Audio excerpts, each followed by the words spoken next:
All right, James, what'd you think of episode 50? That was episode 50. Damn, we're getting through these, eh? That was a big one, yeah. Yeah, that was awesome, man. James Dooley, smart dude. The rank and rent stuff is actually pretty interesting. Probably something that a lot of niche site people could potentially pivot into, depending on, I guess, what you do there. Just could be a little easier to rank for, maybe a little more stable, who knows? But the fact that he owns racehorses as well, I mean, if you say you own racehorses, you're making a shit ton of money. But what's kind of interesting as well is the manual penalties that he got for author transparency. I've never heard of that before. Have you heard of that? No, I haven't. But when he mentioned finance, I think that makes a lot of sense to me because there's some liability issues. Because if you recommend a CPA who's not a CPA, for example, or even medical, probably, I'm sure it runs into that too. Yeah, exactly. So yeah, it was great insights. I tried to dig as deep as possible into his businesses. I'm not sure if I went too hard though. But I think it was fine. It was fine. No, you never go too hard on that stuff. That's what we want from our guests. It's also what we want from our sponsors. So make sure everyone support our sponsors of the podcast. Make sure you support SERP Reach. It's our same sponsor we've had for the past few episodes. Essentially, you're going to get 12% off using coupon code Indexsy. And these are niche edits that have rankings for keywords in your niche. So they're super, super highly relevant. There's also a case study down in the description that they did for Jackie that's doing very well for him. So instead of going for fake metrics or easily gameable metrics like domain authority, you're getting niche edits on pages that are ranking for the keywords in your niche. So double win for you there. So 12% off, use code Indexsy on that page down in the description. All right, yeah. And dude, I think it was a great episode. Give it a listen, guys. What's good, everyone? It's Jackie Chow. And this is James Dooley. And you're listening to This Week in Digital Marketing. All right, we have the infamous James Dooley on today. When I first started the podcast, I think we had Matt Diggity on the first couple ones, and he's like, we should speak to you. 40-something episodes later, we finally have you on. So why don't you give the audience a quick intro of yourself? But I'm sure everyone's heard of you. I'm James Dooley. I'm a digital landlord, do a lot of rank and rent websites. Basically building websites, ranking them, and then renting them out to clients. That's pretty much. And and how long have you been doing this? In total now for about 12, 13 years. So there's a lot of failures along the way in when we first started out. But yeah, it's in the last probably 6 or 7 years, it's become very successful, and yeah, it's grown nicely from there, really. Nice. I guess our conversation will have a lot of overlap with Kazra. I'm not sure if you've seen the episode. It did really well on YouTube. But we spoke heavily on rank and rent. And I guess my question to you is how do you structure deals with so many partners in different businesses? I don't know if you have the same partners in all your businesses. I guess not. Yeah. And how do you structure it? Because I find it hard to have operators, you know? In general, the way it works, we don't, when I say just rank and rents, we also make money from display advertising and affiliate as well on the websites. But initially we start out we'll go on a broad kind of scale of, let's say, plumbing, and then we'll start ranking for plumbing terms. And then what starts to happen is we'll give the leads away for free initially. And then you'll start to get in with a few of the plumbers, and then the plumbers then will start coming back asking you the questions once you started giving them away some of the leads for free in the first instance, in saying, can you generate me leads for X, Y, and Z? Now, some of the niches or products or services that they ask for, I would not have found using traditional keyword research of SEMrush or Ahrefs and stuff like that. So they come to us saying, the prime example, we do quite a lot in disabled wet rooms. So, and there's a lot, and there's lots of other kind of niches within, let's say, the finance niche as well and stuff like that. But initially, you would not have probably started as being, okay, what's disabled wet rooms? You start with a plumber. The plumber then says that they do shower rooms. Then it moves on then to saying we want to deal more with industrial or commercial clients. and then it moves then into being wet rooms generally are for commercial.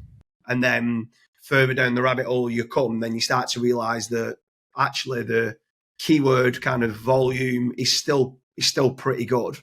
But the kind of what each inquiry is worth at that stage is worth probably 5 times more than just the generic plumbing lead.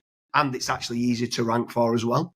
So that's kind of how we always go. We go broad, narrow it down. And then kind of there's some industries, like you said, we're in total 800 different, I think 650 different industries. We've got 850 plus paying clients. But we've probably done over 2,000 websites. Maybe 50% of them don't work on a rank and rent model. But then at that point, then we'll turn it into display ads, whether it like Ezoic, AdThrive, or Mediavine and stuff like that. That's kind of the model of how it takes. We'll go broad and then narrow it down. Gotcha. And how do you manage so many sites? Do you just have like a massive team? And like, what's the average revenue per site at your scale? So that's a good question. When you first start, maybe some of the clients might only be paying £300, £400, £500 a month to do the rental of the site. But then in time, like prime example, we've got, and we're actually invested in the company now as well, a road markings company, and they're paying in total £18,000 a month. Just now, we've ended up building them 4 or 5 different websites, but we've capped it now at £18,000 a month of what they pay. And it's got to a point now where, because it's in the local industry, there's not that much work we now need to do. We've already built out the topical clusters. We've already done the backlinks and stuff like that.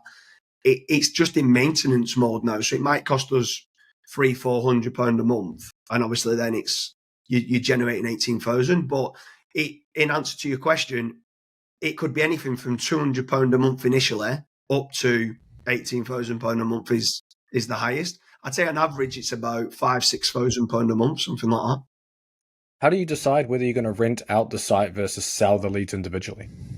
So when we first start, we give the leads away for free, and then from there, then it moves on to then a pay per lead model.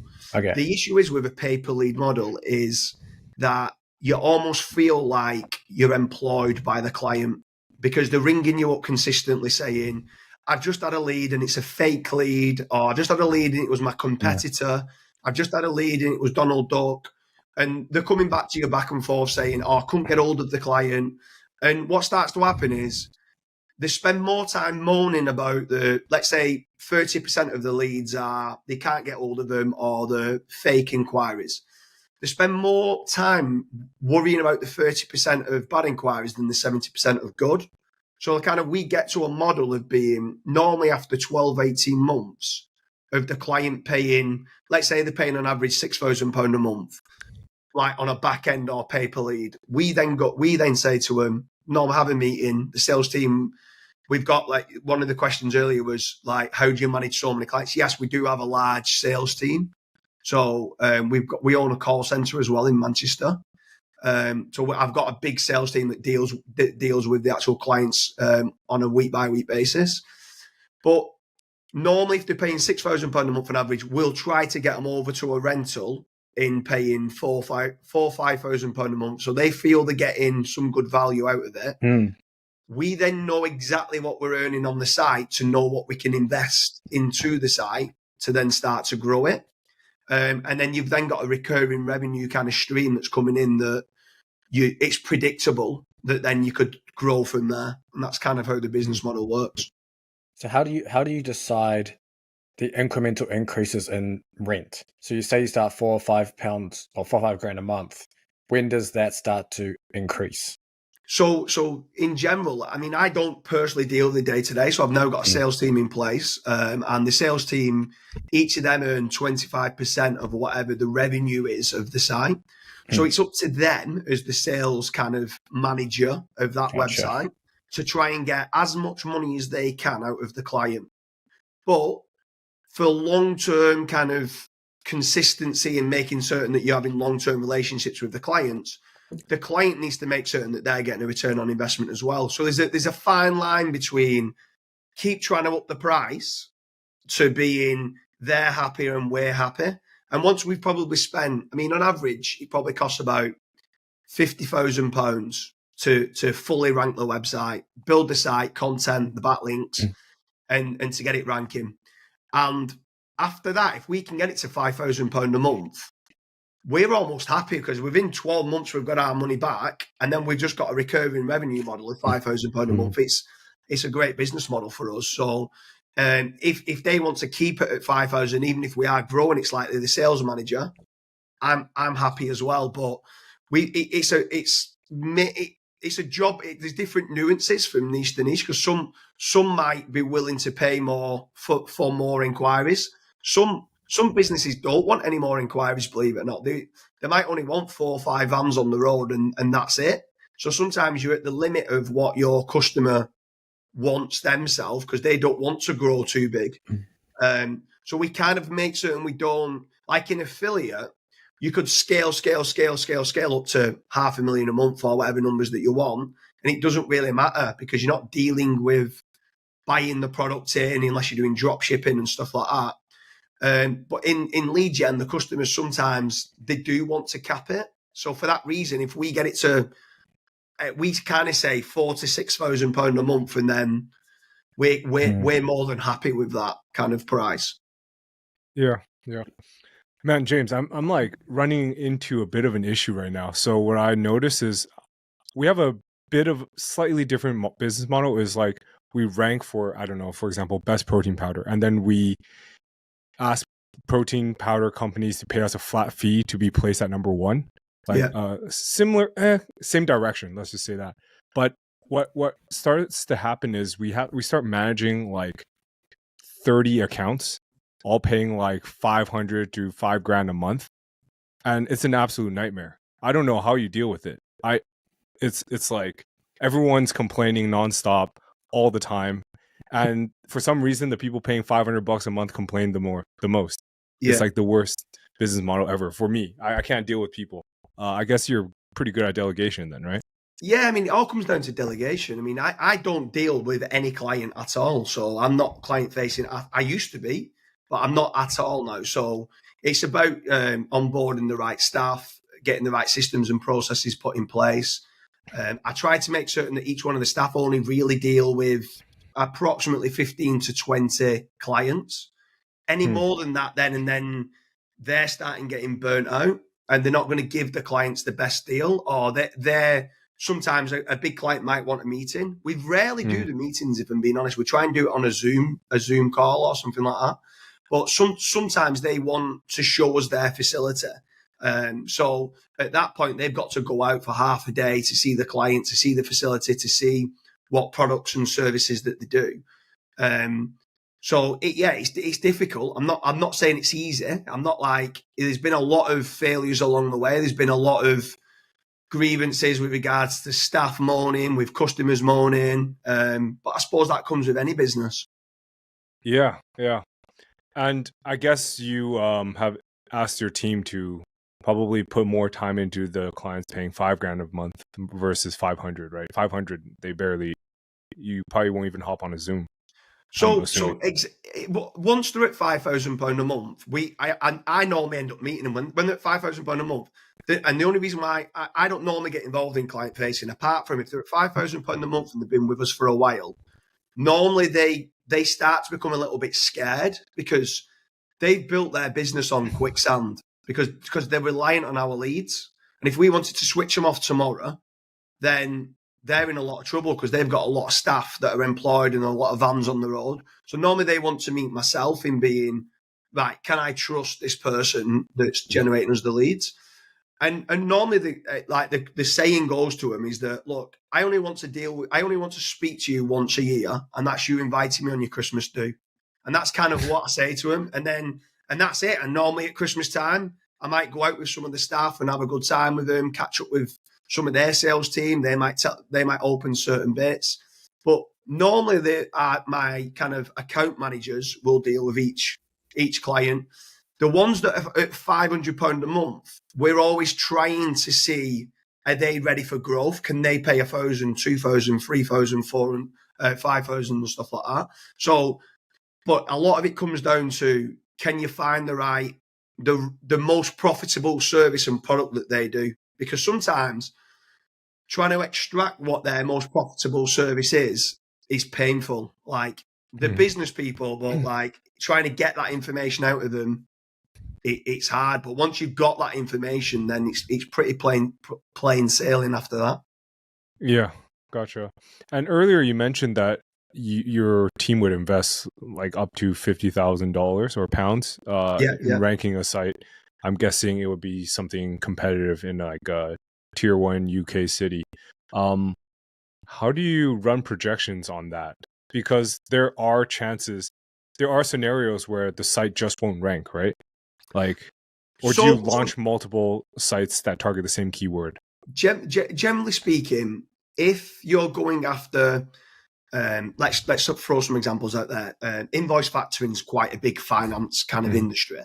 It's about £120 pay per click. If you go after invoice factoring in Manchester, that might cost you 80,000, 90,000 pounds to rank for it. But some of the others, let's say like accountancy or mortgage brokers in Manchester, that might only cost 30,000, 40,000 pounds. But generally speaking, even if we couldn't rank for the primary term, there's so many secondary keywords that you can rank for, you're still going to get inquiries that are probably going to earn you 1,000, 2,000, 3,000 pounds a month. And then you're always going to get a site that's going to earn you something, or it's going to earn you display ads. So, but generally speaking, there's times like one of the worst ones that we ever did, and we must have put nearly £200,000 into it, was dental care. So like teeth implants and stuff like that. For some reason, and I don't know why, in the UK, loads of them are willing to travel to Turkey to have a new set of teeth, but they won't go travelling 2 hours down the road down the train station to somewhere else. So I don't know what it was, and the dental practices didn't want to take the inquiries unless it was specifically local within 10 miles of them. So that was one where we just did media buying and just did display ads on it and did like teeth whitening and stuff like that. But and that's going to take maybe 10 years to get our return on investment back. But it's one of them. Not every niche you're going to enter is going to work, but because of the profitability of the ones that when it does work, it's just worth reloading the gun and going again. That's kind of where we're at now. That it's not, we don't overanalyze. We kind of think if we think it's going to work, they've got the financial backing to say, let's just go for it. Now, maybe when I first started out, I probably was a lot more, I don't want to enter that market. It might not work. But nowadays it's like knowing that some of the most random niches make the most money. Sometimes I'm like, who am I to say that that's not going to work? And then some of the most random ones seem to do the best. I see. Yeah. So, I mean, what you mentioned is pretty much saying like your outsized winners, it covers like more than covers the losses and returns.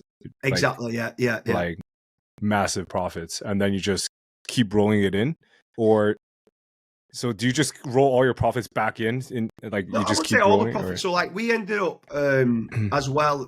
I invest in it. So I own part-owned Searcheroo. So one of my biggest outgoings was I was spending £45,000 a month on content and links for a lot of these websites.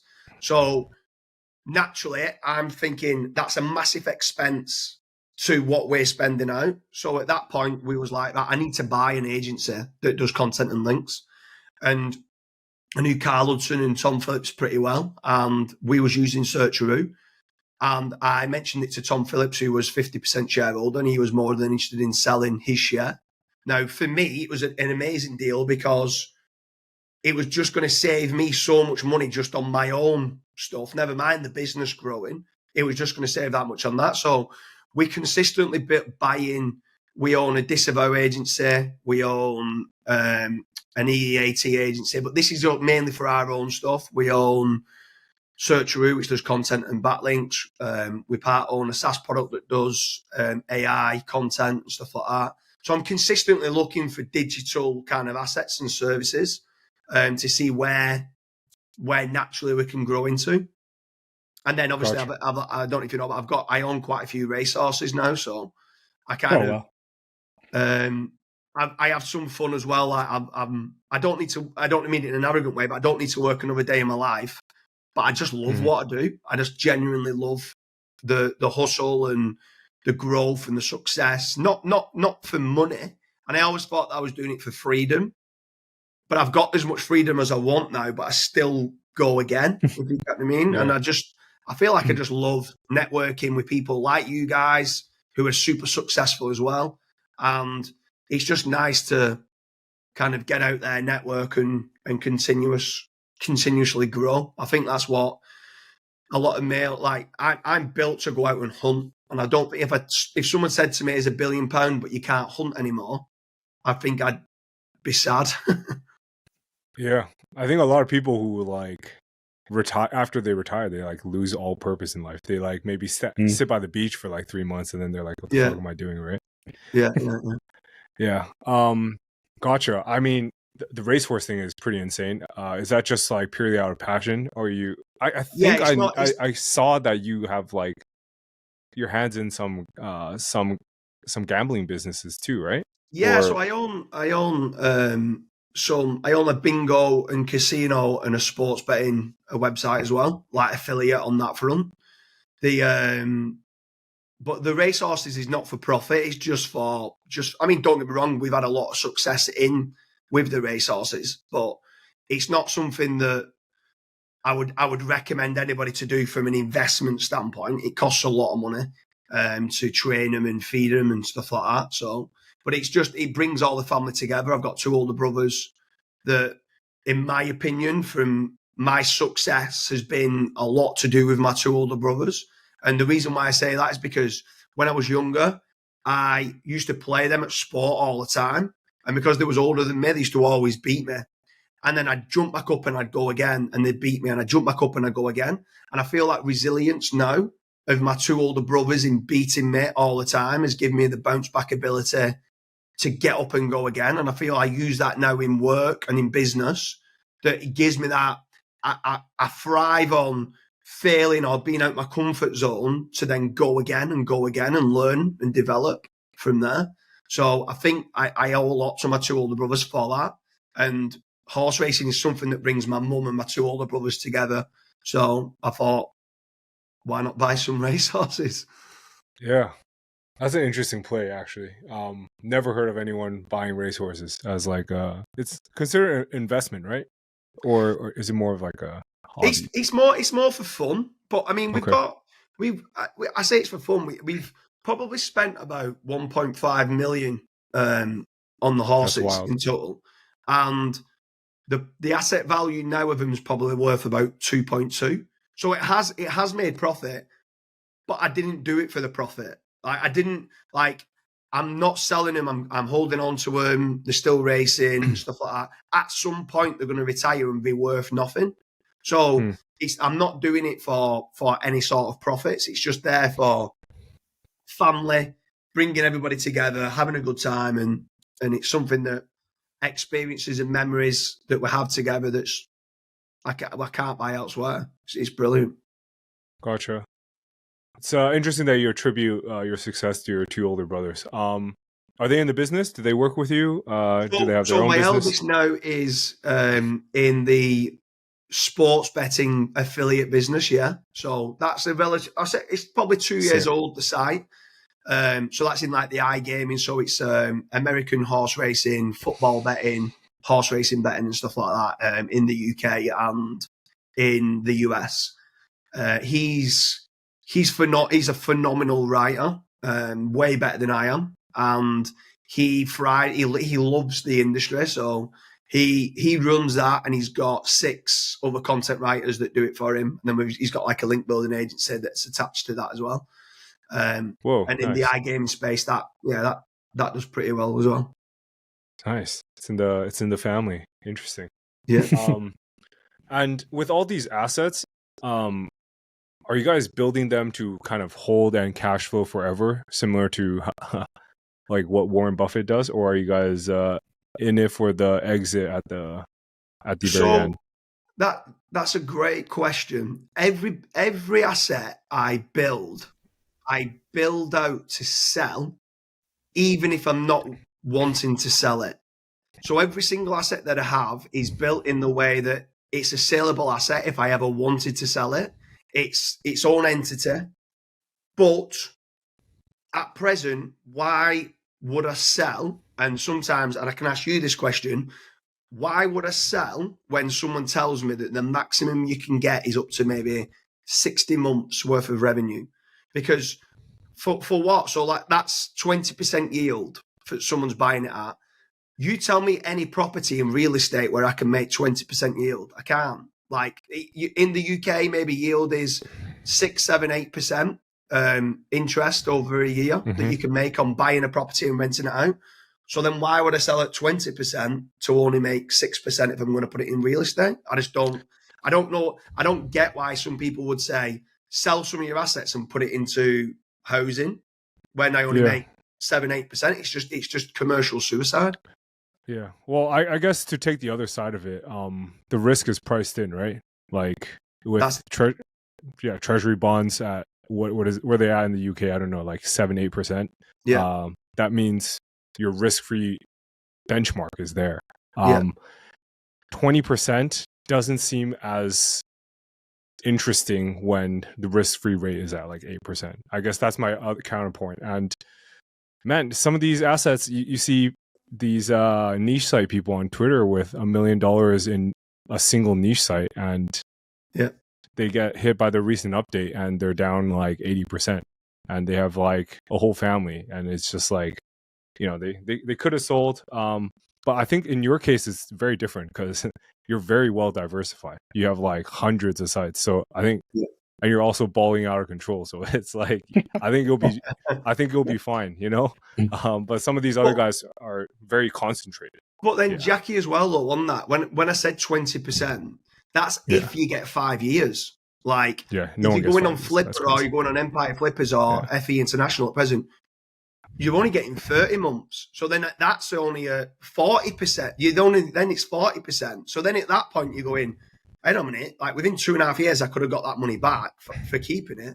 And not only that is, I get the risk that's involved. And do you know what? Maybe 5, 6 years ago, I used to worry a lot about the risk involved. But I feel Google's all very, very predictable nowadays. Very predictable. And I know I'm saying that now where someone's just been hit. Now everyone's been hit with a helpful content update, and there's loads of niche sites that are going up and down. But some of the businesses that I bought was because I was scared myself. So I bought Backlink Doctor, which does disavows. The only reason why I bought that was because I had 2 websites hit with a manual action link penalty within Google Search Console. I then started speaking to Rick Lomas, who was the godfather of disavows. He then was looking to semi-retire. So I was like, I'll buy your business, train us up, and let us be the people that do the disavows. So if I ever get another unnatural links penalty again, my team can get out of it by doing the reconsideration request. We know exactly what a good link and a bad link looks like with regards to a trusted link and a toxic link, not just looking at DR and traffic and relevance. So we kind of looked down that route. And then I used to always think that EEAT, I thought it was a complete myth. I was like, anyone who preaches EEAT is just there to sell you something. It's a myth. I'm not buying into this. Until I got hit on 3 of my sites last year with, and I don't know if you've ever heard of this, with an author transparency penalty. So it's a manual action penalty within Google Search Console. I can send you through I'll send you the screenshots of it. A manual action penalty in Google Search Console for an author transparency penalty. Now, what's really strange about this is, I've got over 1,000, obviously, different sites, right? And every one of them that got hit was in the finance sector. So I don't know whether it's only in the finance sector that they're doing it, or whether it is broadly it's going to roll out to other industries. But 3 of them in the finance sector, an author transparency penalty. We didn't know who was behind the article. And it was a manual action penalty in Google Search Console. And then that's what then got me to think, I need to make certain I brush up on my EAT. And that's when then I started to go, right, okay, I need to maybe look. Now, I go over the top. I go belt and braces now. I make certain I've got about us, a meet the team, everything like privacy policy, cookie policy, modern slavery policy, everything I can think of, just to make certain that like they can't come after me to say you're not a real business. And then when you start ticking all the boxes of what they want, is it high risk? Is it just that a lot of these people, the majority of people that have been hit, when you start looking at them and digging deeper, 30-40% of their site gets no traffic. So then at that point, you're wasting Google's crawl budget. The cost of retrieval of their website costs a lot more. Actually, I'm not going to do this, but somebody should go out there now and create a content pruning agency. That's what they should do. Everyone's obsessed with topical authority and they're scaling shit content. And a lot of this content is wasting Google's crawl budget. And what they've done is to put a benchmark in now saying, if more than 25% of your website is getting no traffic and not ranking, we're going to put a classifier in place. And that's what's happened to a lot of these. No, I'm not saying all of them, but a lot of these sites have had the classifier hit because they've too much thin content. And you have any thin content on some parts of your site, and it can affect a whole site's rankings. And that's where people have got to be now worried a little bit about AI. Like I embrace AI, but if you're just scaling out ChatGPT to write you a full article, and there's no uniqueness, there's no anything in there that's information gain, well, at some point you're going to tip over the mark of a lot of sites not ranking, and at that point you're going to get hit site wide. So it's not that they're going after AI. It's just they're very clever in the way that they've built the new algorithms now, and the helpful content updates had that release that's come out. So, what are you doing with all your author personas then? Obviously, you have thousands of rank and rants. Are they all personas, or have you got actual people fronting them as well? So what? At one point, we was like, what we're going to do here? Like we're going to have to fake faces and fake names and stuff like that. And I was like, do you know what? To fake it that much, it's going to be a ridiculously big task. And not only that is that, I don't know if you've seen that the other month someone got done for rank and rent, and what they were doing, they was faking profiles, but then there was editing in Photoshop, like bank statements and all sorts for the address for like GMBs. You got sued by Google, right? Yeah. Jokes. The companies we work with, we will only start sending them leads if they're willing to put their face on our website. So, and the reason, and what we say to them, the way we kind of sell it to them is, we need to make certain that they know who they're inquiring with, so that when they inquire, and let's say, James, you pick up the phone, they know who you are because you're on the Meet the Team page. So they already know who you are. They already know that you're an expert. You've probably already got a Twitter profile. They've probably already got some sort of recognition online that you might have won some awards in that industry because you're the expert at electric gates. Do you know what I mean? And that's what your background is. And it says that you work at this company, but ours is just a trading name of your company, if that makes sense. And that's kind of the road that we go down that way. Is we do tick the boxes for EAT with real people because, and it's a message match as well. So they're having a good user experience by us adding them onto our site. So you just registering something like electricgatesmanchester.com, and then you're having their team on the page, and then their business name on the page as well, because they're not Electric Gates Manchester, etc. They are, whatever their business name is. Yeah, so they could be called James's Gates, right? Yeah, James's Gates Limited. But I want the exact match domain of Electric Gates Manchester. But loads of businesses have got 50, 60, 70 trading names. They might be just called James's Gates, but you could have lots of different trading names. So Electric Gates Manchester is just a trading name of James's Gates.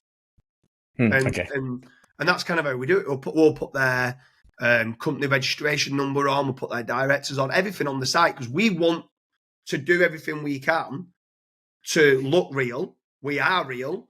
If someone comes and inquires, not only that, is that if someone does legitimately comes and looks at our site, before they inquire, they probably want to know, are these a specialist in what they do? Have they won any awards? Have they got this and have they got that? So it actually improves your conversion rate of your website by having it. And your clients are happy to have it on there, because then there's no like, excuse me, who are you, James's Gates? I inquired with Electric Gates Manchester. Do you know what I mean? It's like, no, yeah, that's one of our websites. And that's all that needs to be done on that. When you got your manual penalty, was it across all your finance sites at once? Or was it like a couple days after, I don't know, Raider Hub visited you, you know? So that's exactly what it was. It was 3 different websites at 3 different times. And that's when then we realized, when we started digging deeper, Rater Hub had hit our site 48 hours before. And they'd come visited the site. They've got like Lion Bridge and Rater Hub. I think there's like 7 or 8 different ones. And the Google quality raters go onto your site. And what was strange as well about it is Rater Hub only hit the site when we jumped onto page 1 in the top 5 rankings for a really big term. I don't know whether this could be completely being made up, but just from the small bit of data of the author transparency penalties that we got, the Rater Hub only hit the site, and we got hit when we only started ranking in the top 5 for a search term that was over 30,000 monthly searches, and it was quite a big keyword that it was ranking for. And I don't know whether there's some kind of, once you start ranking, I think so, for a big keyword, at that point, Rater Hub, come and have a look at the site. We're not happy with it. You're going to get it. So this is where maybe I was a bad SEO and I wasn't ranking for good keywords.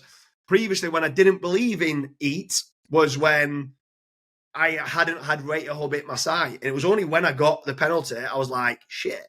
And the point is that I then did like an article that I put out there and saying that it's only a problem when it's a problem, and then it's too late. So be reactive, be proactive, not reactive. Yeah. So now I just like, for the sake, if you think of it, for the sake of writing 7 or 8 articles, like a privacy policy, a cookie policy, an about us page, a meet the team page, having a contact page, renting a telephone number for $1 a month on Twilio or whatever you want to use, having an email address where you can just forward it on to whatever email, and just do you don't even need a G Suite, just forward it on Cloudflare or something like that. It costs about £50 to tick all the boxes. Just tick the boxes. Do you know what I mean? It's like, I try, in every website that we build, I just try and make certain that the foundations of every site is built like a real business would build that site. Just so I don't get hit with something stupid to say, why didn't I have an About Us? Even if I didn't believe in it, why didn't I not have About Us page? It costs £20 to set up, less than that. Do you know what I mean? So, yeah, that's fair. I'm pretty sure Raider Hub has like certain keywords they monitor. Like for sure, Viagra is one of them. I'm sure some casino terms or like super high risk, might be an issue for liability. Hence why the finance sites were hit. So I'm like 90% certain they just monitor certain types of keywords. Yeah, I agree. Probably YMYL, right? Yeah, for sure. All right. Well, I was wondering something else. I don't think you've ever talked about this, but I was wondering how do you split your profits with your operators? Because it seems like you have your hands in so many businesses. No chance you can incentivize your operators to operate at such a high level, like Kazra, who's like smashing it with his businesses with you. How does the ownership structure work? It might be a touchy subject. I don't know, but I've always wondered that. Yeah. So when you say operators, do you mean like employees and stuff like that? Yeah, or partners. I don't know what Kazra is like. So everything I do, I've got a mission statement out there on the FatRank website that says everything I do is with honest trust and integrity. So I believe that any time you look to set up any sort of partnership with someone, right from the word go, you need to set the boundaries and you need to set exactly everything that's going to go on. Because if there's a grey area at the start, trust me, it's going to be a problem further down the line. So I try to make certain that whoever I partner with, I look at them straight in the eye and I think to myself, when things go wrong, which at times they will do, is he going to have my back? And that's a big part for me for choosing. I've had some people come and they're ridiculous, like data scientists who are like on another level of education than what I am. And I won't partner with him because I just don't feel that connection in when something goes wrong, are we going to roll up our sleeves and work together? So that's the one part of choosing the partners. And then with regards to the partners, a lot of it depends on what are they going to bring to the table and what am I going to bring to the table. And it's not me personally, it's what my team around me or my connections are going to bring to the table. So right at the very start, let's say me and you, Jackie, and I thought, you're a legend, you're brilliant, let's do a 50-50 partnership. I'm happy because I know that you're going to bring a lot to the table. I know I'm going to bring a lot to the table. Let's do a 50-50 partnership. And then that's fine. But there's times where if I look at someone and I think, I'm bringing way more to the table than you are. I'm going to bring in the £100,000 investment. I'm going to bring my team. You're just going to bring your knowledge of that one industry, and we might do a 70-30 split or an 80-20 split or a 60-40 split. But we just have a genuine, honest discussion at the start to say, what do you think's fair? And we thrash it out right at the very start, like of being, this is what I think it should be. I might say 80-20. They might say it should be 50-50, and we might meet at 60-40. Majority of my partnerships are 50-50. I try not to be like, I'm better than you, so I want a higher split and stuff like that. I generally just kind of go, let's go in it together. Let's both work hard and let's go in it together. So that's on a lot of them that I do. But if it's the rank and rents, then I generally do it where I pay for everything. It's my team that fulfill everything with regards to the content and links. The sales manager deals with the client and the sales manager gets 25%. Well, from an employer's point of view, with myself, is that I've got 9 middle managers now that all started out as being apprentices. So they all started out of knowing not one thing in SEO. And 6 of them now are directors of the company. So they've grown within. I'm a massive advocate of empowering other people from within the team. So as far as someone wants to take it, they can grow. So prime example, Kazra, 2.5 years ago, was a web designer. He was a developer and web designer working in an agency. We came to a meet up. I met him. I liked him straight away. I thought at the time, he was like an entrepreneur. So he was working inside of a company. But I knew he had this kind of mindset that wanted to go and do crazy things. So I initially employed him. He was just an employee to start with. The first 6 months, he needed to brush up on a lot of his SEO skills. He was working within an agency that just did local and wasn't, no disrespect to him, but it wasn't that good at SEO. So he learned the ropes for maybe 6-12 months, started to realize he could rank websites. And then in the last 12 months now, he's just grown. So like now he's not an employee anymore. He's a partner in a lot of different businesses that I do. He's built a lot of his own assets up. He kind of goes out and does his own thing. He flocks the nest, so to speak, but he lives local to us. He comes into our office maybe 3 times a week. And yeah, he's a prodigy that's worked well. He's still only young, and I still think he'll go on to do massive things. And I wish him all the best. I think he'll be one of the most successful digital marketers that there is in the next 10 years. Yeah, I'm pretty bullish on Kazra as well. You mentioned something that I wanted to touch on. You mentioned that you trained up a lot of apprentices from zero. Yeah. I wanted to get your insights because I feel very strongly about this. Do you prefer hiring people who know nothing about SEO and training from scratch, or like an in-house, like a 3-4 year in-house SEO who knows something?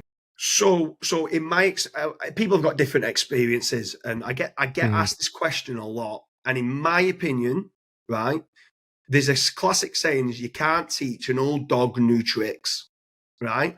And when you've got someone who thinks they're an SEO expert or an SEO guru, and they've been doing it for 5, 10, 15 years, and they know everything, but they know nothing, they're almost untrainable. So for that reason, in my opinion, and from my experiences, I would always want to go down the apprenticeship route. I always go after, when I'm looking to employ people, I don't really look just at education. I always look at, is this person going to be willing to train and develop every single day? Because these algorithms are changing on a week-by-week basis. So if this person's not willing to learn and develop on a week-by-week basis, I don't want them in my team. I want them to embrace failure. I want them to have that bounce-back ability that I had from my two brothers. And I want them to have that attitude. I want them to have an attitude that if they're a graphic designer, that they're going to expect that the client or one of our staff is going to come back and say, that's crap because of X, Y, and Z. Can you fix this? And they're going to be, oh, thank you so much. They're not going to take it personal. They're going to embrace that feedback and that criticism and embrace it, because then it's going to improve them as being a graphic designer or a videographer or a web designer or whatever it is, a content creation. If they're writing content and their editor says, this wasn't good enough because you didn't get these entities on the page, instead of sulking, you say, thank you very much for educating me on that, and now I'll try not to do that again. And for that reason, I think apprentices and people have got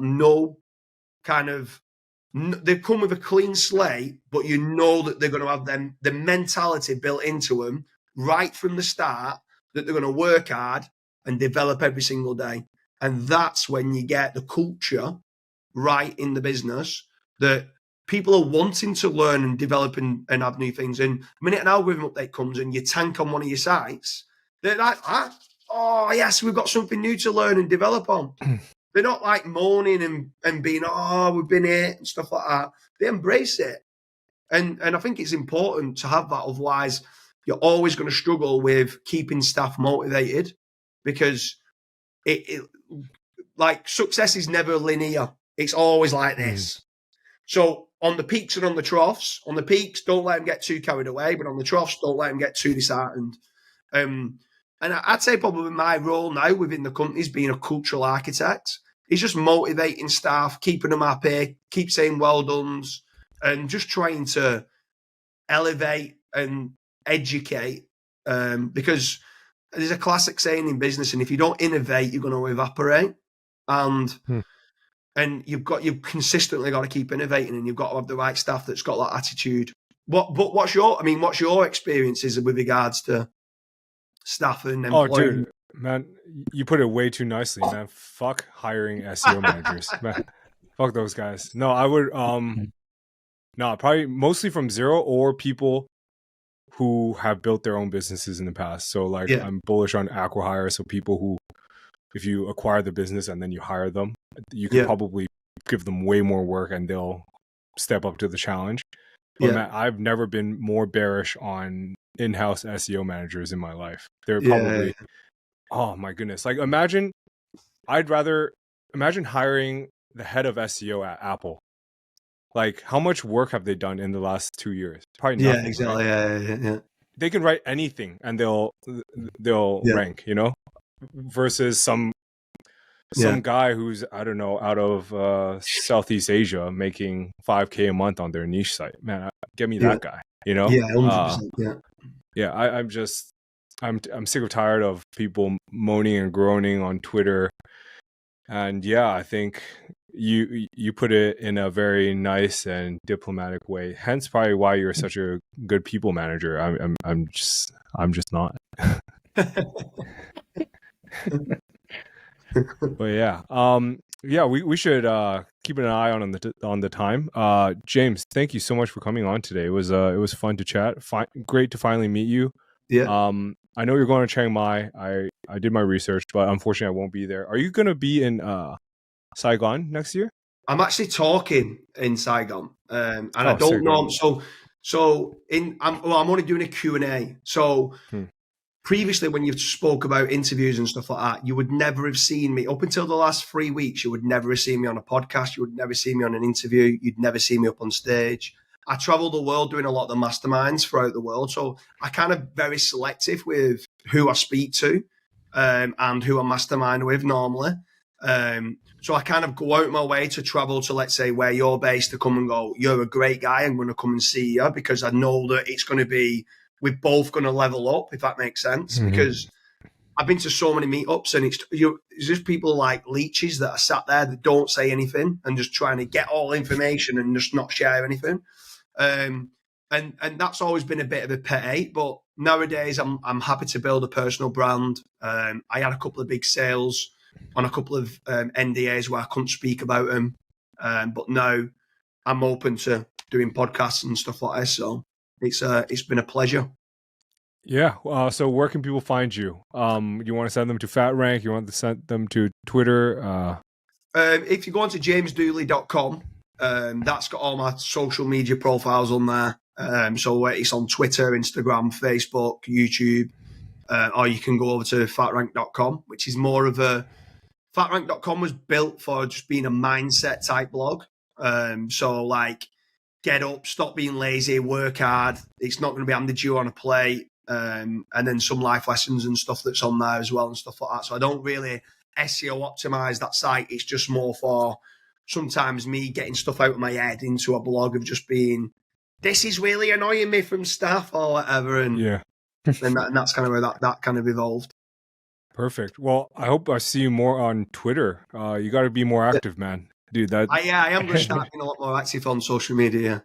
Okay, perfect. Nice. Well, I'll see you on X then. Thanks for coming on, man. Perfect. Cheers guys.